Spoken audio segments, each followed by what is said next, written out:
ஹைபட்டோஸ். இலக்கணம் பிழையானதோ. அத்தியாயம் 9.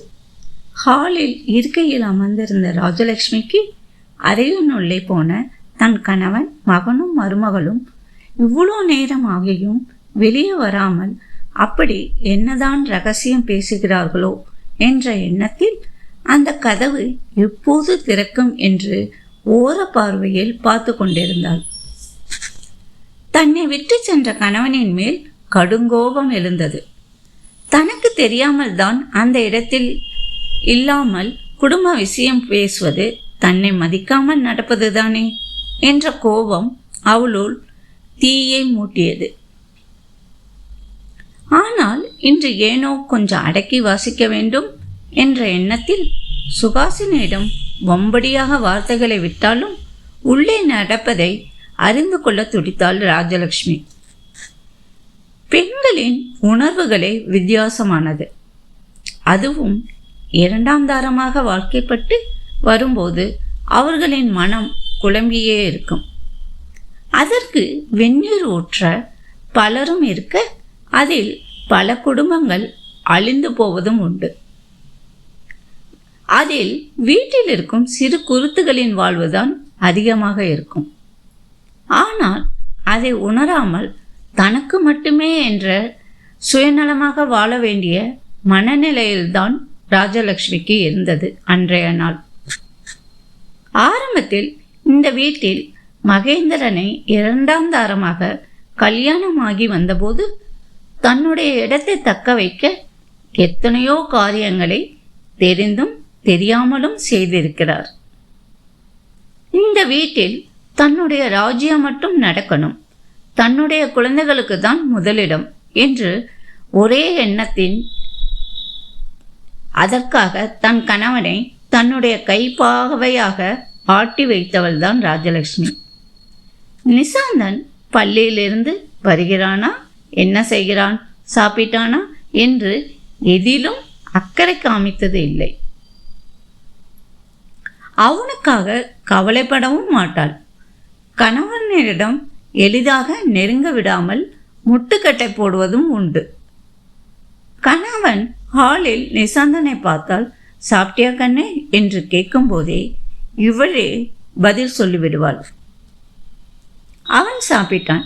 இங்கே ஒருத்தி வயிற்றில் பிள்ளையை சுமந்து கொண்டு சாப்பிடாமல் உங்களுக்காக காத்திருக்கேன், அது தெரியலையா என்று நீலி கண்ணீர் வடிப்பாள்.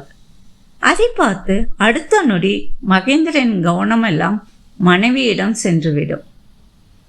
அது ஏன் மூத்த தாரத்தின் மகனாக இருந்தாலும் மகளாக இருந்தாலும் சில வீட்டில் எதிரியாக பார்க்க வைக்கும் சூழ்நிலையை அவர்களே உருவாக்கி கொள்கிறார்களோ இல்லை உருவாக்கப்படுகிறதோ என்பதே பல வீட்டில் குடும்ப அரசியலாக இருக்கிறது. ஆண்டாண்டாக இது மாறுவதில்லை. அத்தி பூத்தால் போல் ஏதோ சில வீடுகள் விதிவிலக்கு. நிசாந்தனுக்கு சிறு வயதிலேயே ஆரம்பத்தில் ராஜலட்சுமியின் ஒதுக்கமும் அவருடைய செயல்களை கண்டு தானாக ஒதுங்கிக் கொள்ள பழகி கொண்டான். தானும் இந்த வீட்டின் வாரிசு தான் என்பதின் அடையாளத்தை துறக்க முடியாமல் வீட்டில் இருந்த கண்ணம்மா கவனிப்பில் வளர்ந்தான். சில தனிமைகள் அவனுக்கு பலவித சிந்தனைகளை தர இந்த சிறு வயதிலேயே எட்டாத உயரத்துக்கு தன் தொழிலின் மூலம் நிர்வாகம் செய்கிறான். அதனால்தான் வீட்டில் நடப்பதோ மற்றவர்களோடு உறவாடுவதோ அவனுக்கு இல்லாமல் போனதால் மனைவியாகி வந்தவளான சுகாசினியிடம் அந்த ஒதுக்கத்தை காமித்திருப்பானோ.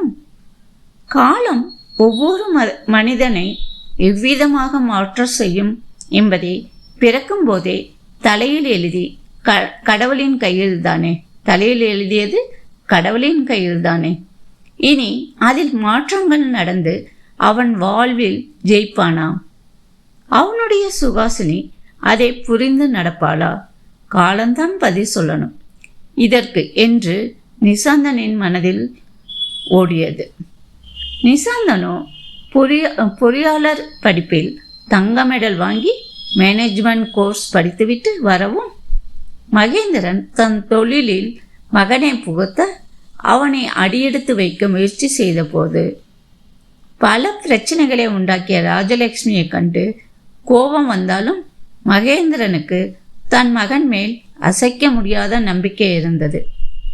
அதனால் அவனுக்கு மறைமுகமாக ஹெல்ப் பண்ண முயன்றார். ஆனால் நிசாந்தனோ தன் கையே தனக்கு உதவி என்ற எண்ணத்தில் தந்தையின் தொழிலிலிருந்து விலகி தனக்கென்று ஒரு அடையாளத்தை உருவாக்க பல சிறு தொழில்களை தொடங்கியவன் அதில் முழு மூச்சாக இறங்கி ஒரு பெரிய நிறுவனத்தை நிறுவினான். பொறியாளர் மேனேஜ்மெண்ட் படித்திருந்தாலும் ஒரு பெரிய இண்டஸ்ட்ரியலை உருவாக்கி அதில் பல யுக்திகளை கையாண்டும் அந்நிறுவனத்தை வெளிநாட்டில் நிறுவ உழைத்து கொண்டிருந்த காலகட்டத்தில்தான் சுகாசினி அவன் வாழ்க்கையில் உள்நுழைந்த காலம். அப்போது மனைவியா தொழிலா என்று வரும்போது அவனுக்குள் இருந்த வெறி தொழிலில் முதன்மையாக முன்னேற என்ற எண்ணமே வலுப்பெற அவன் கவனம் அதில் சென்றுவிட வீட்டில் இருக்கும் பெண்ணை மறந்தது. அவனின் விதியா என்பது இல்லை, மற்றவர்கள் சரியா என்பதை அறியவில்லை.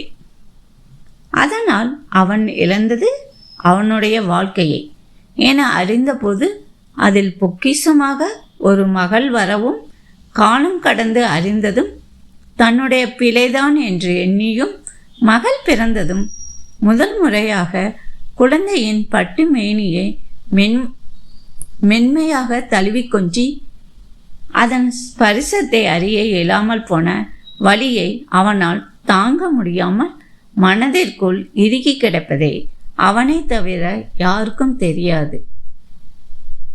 ஆனால் தன் வாழ்க்கையை மீண்டும் மீட்டெடுக்கத்தான் சுகாசினியிடம் கொஞ்சம் இறங்கி பேசுவது. இல்லையென்றால் அவன் பேசும் முறையே வேறாக இருக்கும். ஒன்றில் ஜெயிக்க வேண்டும் என்றால் எவ்வளவு தூரம் இறங்கி வேலை செய்யும் அவனின் செயலில் நியாயம் மட்டுமே இருக்கும்.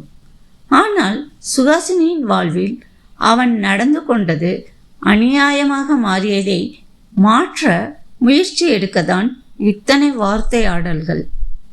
இல்லையென்றால் இதை செய் என்ற கட்டளை வார்த்தை மட்டுமே வரும். ஏனென்றால் தன்னுடைய சிறு வயதிலிருந்தே தன்னைத்தானே செதுக்கிக் கொண்ட சிற்பி அவன். அதனால்தான் சுகாசினியின் மனமோ அங்கே நிகழ்ந்த நிகழ்வுகளோ எதிலேயும் கவனமின்றி தொழிலே முதல் மனைவி என்று எண்ணிக்கொண்டு அதன் பின் ஓடிக்கொண்டிருந்தான் நிசாந்தன். இப்போது தன் குடும்பத்திற்கு முக்கியத்துவம் வேண்டும் என்ற எண்ணத்தில்தான் அதற்கான வழிகளை தேடியவனுக்கு கரம் கோர்த்தார் மகேந்திரன். மகன் மருமகளோடு தனியாக பேசி அவர்களை ஒன்றிணைக்க வேண்டும் என்று தோன்றியதால் தான் இதில் ராஜலட்சுமி கூட இருந்தால் ஏதாவது கலகம் ஊட்டுவார் என்று நினைத்தவர் மனைவியிடம் கம்பெனி விஷயமாக பேசப்போவதாக சொல்லிவிட்டு ஆபீஸ் அறைக்கு போய்விட்டார். ஆனால் ராஜலட்சுமியை பொறுத்தவரை அவர்கள் பேசுவது ஆபீஸ் விஷயம் என்றால் சுகாசினி எதற்கு என்ற கேள்விக்கு ஏதேதோ சொல்லி மலிப்பி சென்ற கணவன் மேல் கோபம் வந்தாலும் அப்படி என்னதான் பேசப் போகிறார்கள் என்று தெரிந்து கொண்டால் போதும். அதுவும் தன் கணவன் மகேந்திரன் அங்கே இருப்பதால் அவளுக்கு ஒன்று பயம் இல்லை. அவளை பொறுத்தவரை கணவன்தான் தான் கிழித்த கோட்டை தாண்ட மாட்டார் என்று நினைத்தவர் பேசி முடித்ததும் தனியாக வரட்டும், அப்போது வச்சுக்கிறேன் கச்சேரியை என்று மகேந்திரனை மனதினுள் திட்டிக் கொண்டிருந்தார் ராஜலட்சுமி. அப்போது அறையின் கதவை திறந்து மூவரும் வெளியே வர அவர்களின் முகத்திலிருந்து ஏதாவது கண்டு கொள்ளலாம் என்று அவர்களின் முகத்தை நோக்கிய ராஜலட்சுமி திரும்பிய நேரம் வாசலில் கார் ஒன்று நிற்கவும் இந்த நேரத்தில் யார் வருகிறார்கள் என்று வாசல் பக்கம் திரும்பியவர் அங்கே வந்தவரை கண்டவருக்கு உள்ளமோ படபடத்தது. பேரனின் கல்யாணத்தை அவர் போக்கில் நடத்தியவர் இன்றுதான் தன் மகனின் வீட்டிற்கு வருகிற ரங்கநாயகியை பார்த்து ராஜலட்சுமியின் மனமோ அரண்டு போனது. தோட்டத்தில் குழந்தையை வைத்திருந்த கண்ணம்மா ரங்கநாயகியை பார்த்தது, பெரியம்மா வாங்க வாங்க என்று அழைத்தவனில் கையில் இருக்கும் தன் பிள்ளை பேத்தியை கண்டு ரங்கநாயகியை கை நீட்டவும் ஆதினியோ ஆஹா என்று அவரிடம் பொக்கைவாய் சிரிப்புடன் தாவி குதித்து சென்றது. என்ன கண்ணம்மா, சௌக்கியமா?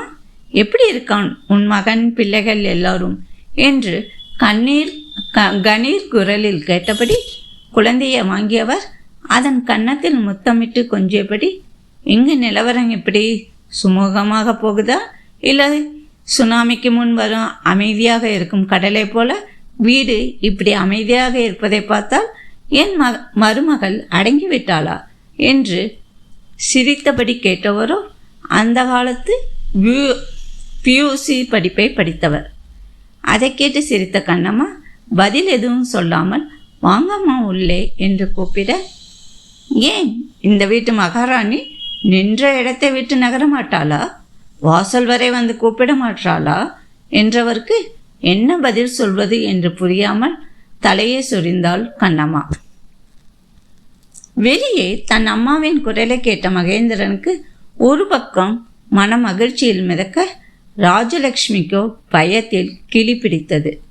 இந்த கிழவி எதுக்கு இப்போ வராங்க என்ற எண்ணத்தில் மனதிற்குள் கோபமும் வெளியே பாசாங்க சிரிப்புடன் வாசலுக்கு போகலாமா வேண்டாமா என்ற சிந்தனையோடு அங்கேயே நின்று விட்டாள். மீண்டும் அடுத்த அத்தியாயத்தை நாளை பார்க்கலாம். நன்றி, வணக்கம்.